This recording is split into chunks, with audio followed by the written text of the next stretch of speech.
Hey everyone, Rick here, and folks, welcome to Day 8, Vlogmas Day 8. I can't even believe it. Why is that a milestone for me? Because that's how many days I made it to last year on when I tried to do some videos every day in December.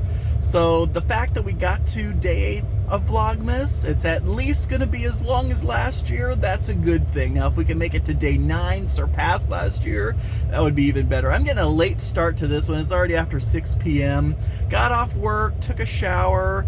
I'm ready to go get some dinner now. Not sure exactly where I'll end up, but I'll definitely show it off as soon as I get back home. Then we got to do the advent calendar and hopefully figure out at least one more thing to also do. But let's get to the intro.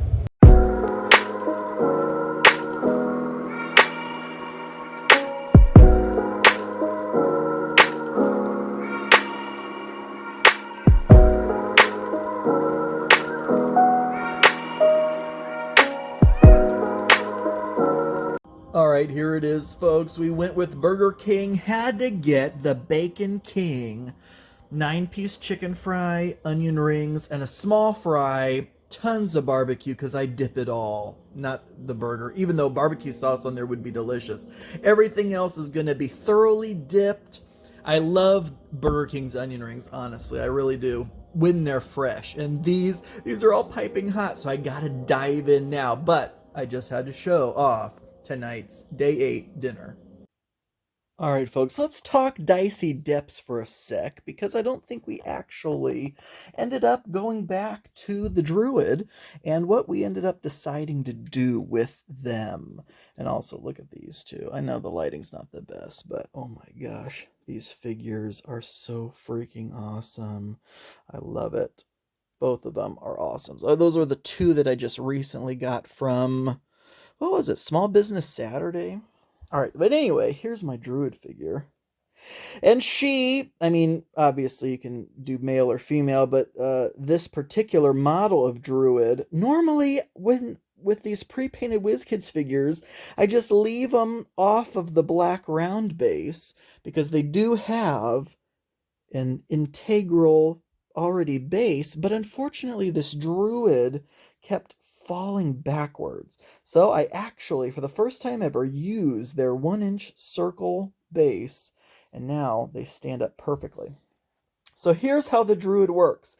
At the beginning of each combat, they are going to choose one animal companion to summon to their side. It can either be a bird, and we're just calling them a generic bird, but it could be an eagle, a hawk, whatever the case, whatever you want to do as the character.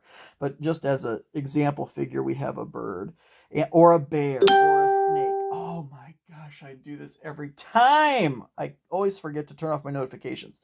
Bird, bear, snake. You get to pick one of the three.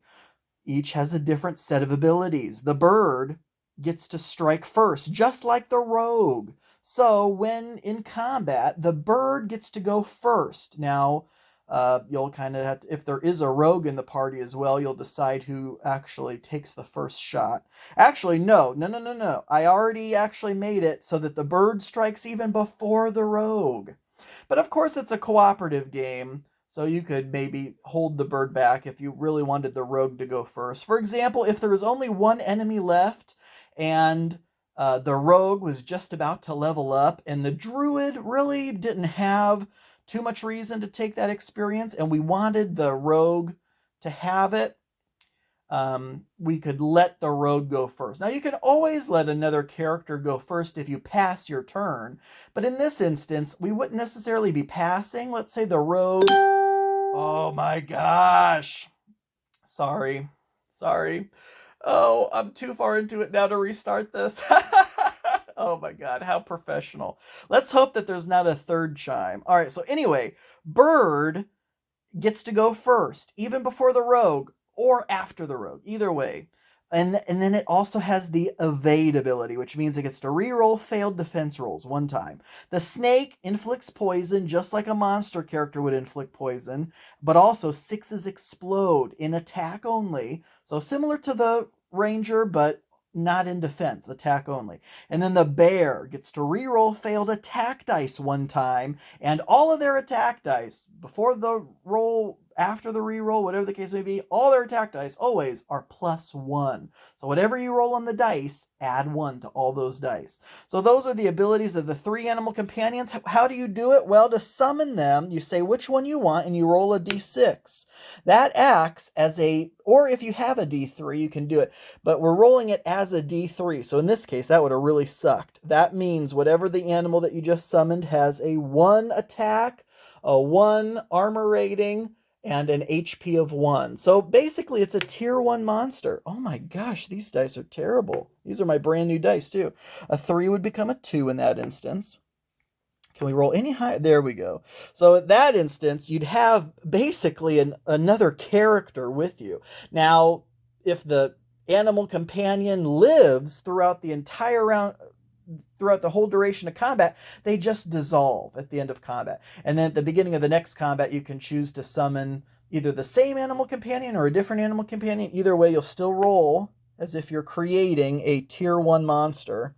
And any monsters that the animal companions do eliminate, if any, the Druid gets those experience points. Additionally, when the Druid is ever targeted, so you don't set a new target value for the animals, but if the Druid is ever targeted, the Druid can have their animal companion step in front of them to take the hit.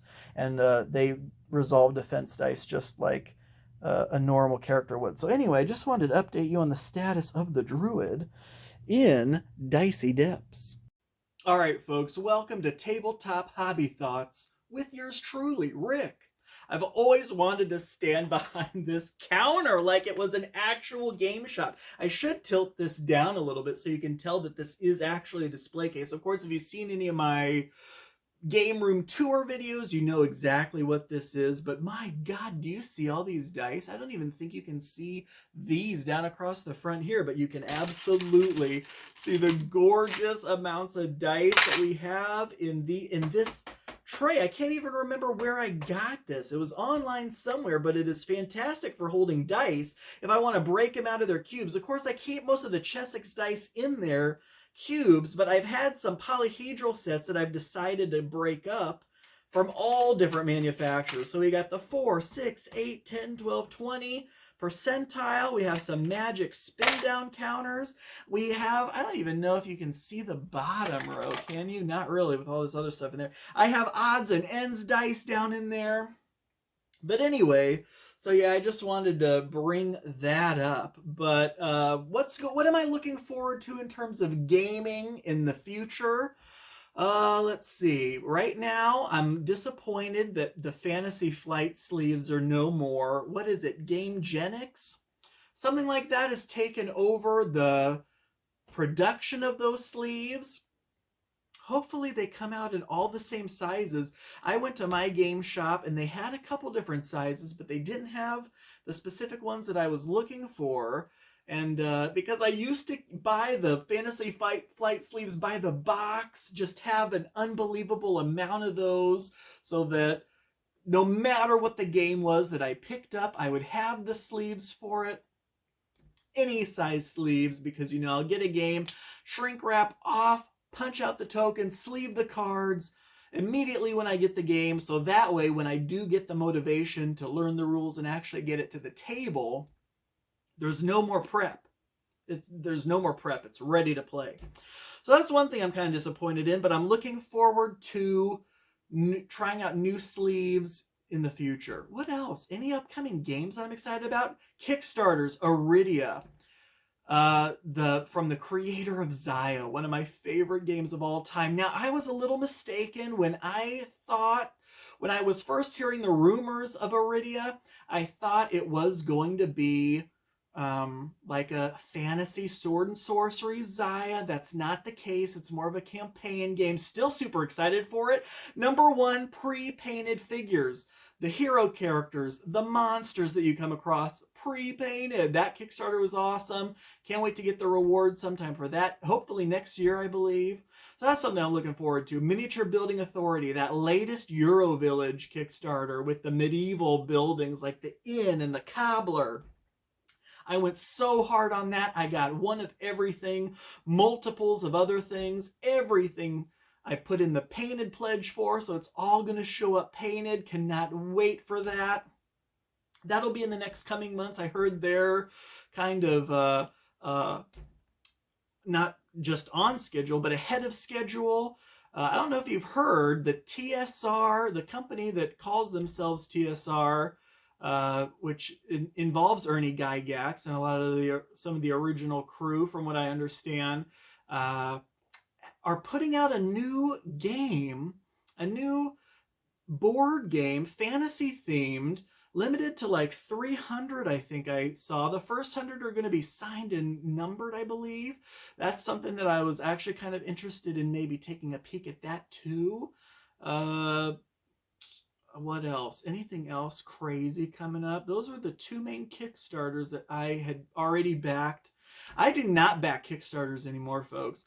We are so backlogged with games that I cannot get to the table fast enough that I am just completely, basically over Kickstarter, unless it's something like Miniature Building Authority, painted terrain from, and I shouldn't say just anybody, Miniature Building Authority has my fandom for life. I absolutely love Miniature Building Authority. So pretty much any fantasy medieval Kickstarter they hold, I'm going to be all over that. What else? Of course, Dwarven Forge, whatever they do next. I wasn't too into the reliquaries. I like the idea. Obviously, I love dice. I don't need little statuettes to hold my dice. I know at the table, if you are, because you know me, I don't play actual like pen and paper role-playing games. Like I kind of, and people have told me, well, what do you think Dicey Depths is? And Dicey Depths has role-playing elements for sure, and you can go as crazy as you want actually role-playing it out, but it's not something to where it's not like an actual campaign. You could do a campaign with it, but it's just different. It's hard for me to describe the difference between that and like Dungeons and Dragons. So, but I can see if you're a big Dungeons and Dragons player and you have all of your polyhedral dice lined up on those reliquaries, that would be cool. If I did that, I'd probably be more interested in it, but I'm not, so I'm not. But whatever, I heard Dwarven Forge is going to look back at the city stuff. I would love to get some more city terrain. Honestly, I don't know. I'm almost afraid to ask. Is Dwarven Forge done with the new resin stuff? Are they even going to get resin restocks? I would love some more resin caverns. I would love some even more after this last build. I did check the channel for, not this channel, I forget which channel these are going on. These vlogs for the Vlogmas are going on my other channel. Check my Rick Keppen YouTube channel for all my gaming stuff. After my last video about the Dicey Depths dungeon with the Baron Clawfang situation going on, after I did that whole resin underground complex and realized, even with how many sets did I have? I had like 4 room and passage sets and 1 room set, so 5 sets, and I really wasn't even able to complete what I would consider not even that big of a dungeon. I had to supplement it with Dwarvenite pieces, which is fine, but I really kind of wanted to do it all in the original resin. It just has a different look, a different feel that the Dwarvenite doesn't quite have. But they still actually meshed pretty well together. They actually look pretty nice together still. But after doing that and seeing, wow, I could actually use a lot more resin, original dungeon resin. I would love it if they restock the resin. Anyway, oh my gosh, this is going to be a long one because I just decided to ramble. I was like, what if I set the camera up over there and I was behind my game shop counter and just hobby talked, and I wasn't very organized this time. This is all impromptu. I just literally started recording and I was like, okay, what am I actually going to talk about next time? Hopefully maybe I'll do this segment once every couple Vlogmases, you know, just to fill in something if I don't have like a theme for the day. because yeah, I definitely have a lot of hobby thoughts, that's for sure. What did I call this? I don't even remember what I called this now. Tabletop hobby thoughts. That kind of rolls off the tongue really nicely. Tabletop hobby thoughts with Rick. So I think that's probably a winner. Let me know in the comments below if that's something you want to see more of. Regardless, even if 10 people commented and they all said no, it's probably still going to happen anyway because I need to fill this vlog up with something. And honestly, if there's one thing I can do is talk about tabletop gaming. And so I think that will do it for this episode because I've rambled for nearly 12 minutes on this segment alone.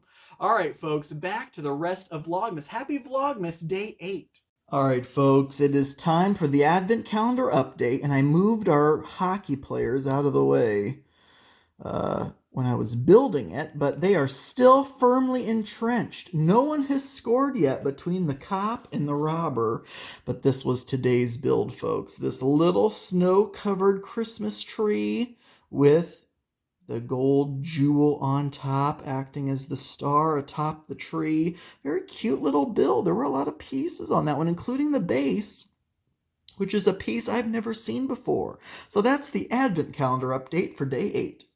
All right, folks, thank you all so much for watching Vlogmas Day 8. Can you believe it? We're already at Day 8. Day 9, if I actually complete a Day 9th episode, that's going to be the most consecutive days of vlogging I've ever done. When I went downstairs for the what ended up being the Tabletop Hobby Thoughts segment, that was supposed to be my outro, and then I was like, what if I just start talking for a while? So this is now the new outro. So again, thank you all so much for watching. I do truly appreciate it. And until next time.